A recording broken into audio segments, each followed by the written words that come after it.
Howdy, Broncos country. Mace here on the road in New Orleans with three big things for the Broncos for their preseason finale in New Orleans against the Saints. Big thing number one, of course, the starters. 8 to 10 plays we're going to see from Broncos starters as Sean Payton wants them to get their final tune-up before the regular season. You know, our plan is to play our starters for, 8 to 10 plays, depending, and that's not just etched in stone, and then get into our second phase and third phase.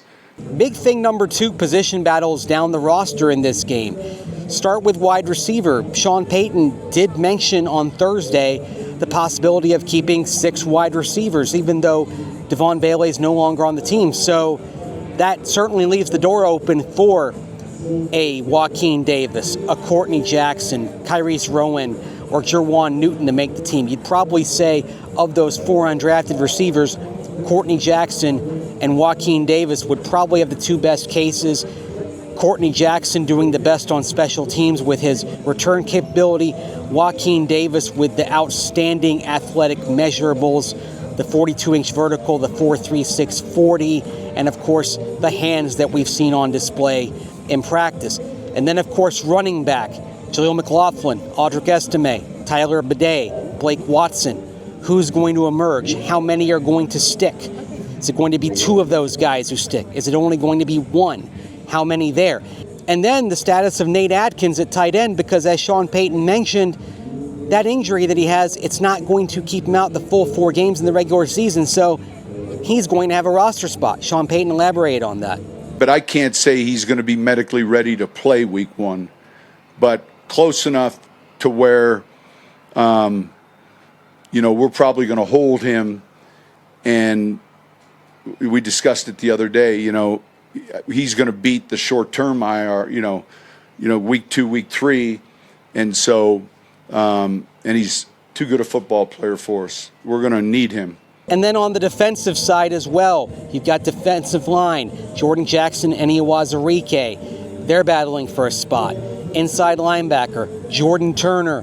He's in the mix as well, perhaps after a strong game last week. Safety, special teams is going to make a difference at those backup spots. And finally, big thing number 3, this is an overarching thing in general, just how much this last game can make a difference and just how much a big play in the preseason can make a difference. Sean Payton likes to talk about what Jaleel McLaughlin did 2 years ago against San Francisco to turn a likely practice squad spot into a spot on the 53.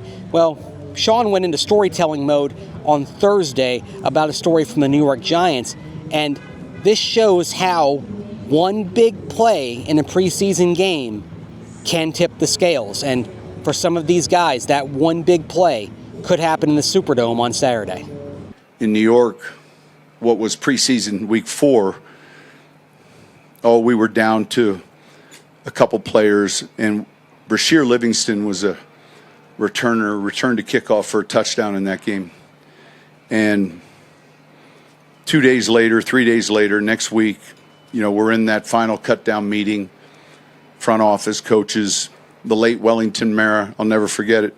He was very quiet, and we were discussing a defensive lineman or Brashear Livingston. We were down to this last decision, and Wellington said, it's be hard to take points off the board. Well, that's it from here. Saturday's game, of course, kicks off at 11 a.m. Mountain Time, so be sure and catch that as the Broncos bring down the curtain on their preseason, and then it'll be just over a fortnight until the regular season opener against the Tennessee Titans. We'll have everything covered, of course, at denversports.com and on all the Denver Sports social and YouTube channels. And, of course, Orange and Blue Today will have you covered at 5 p.m. weekdays with everything going on up to and beyond the roster deadline on Tuesday as the Broncos whittle this roster down to 53. There are plenty of tough decisions coming in the next few days. Until next time, take care.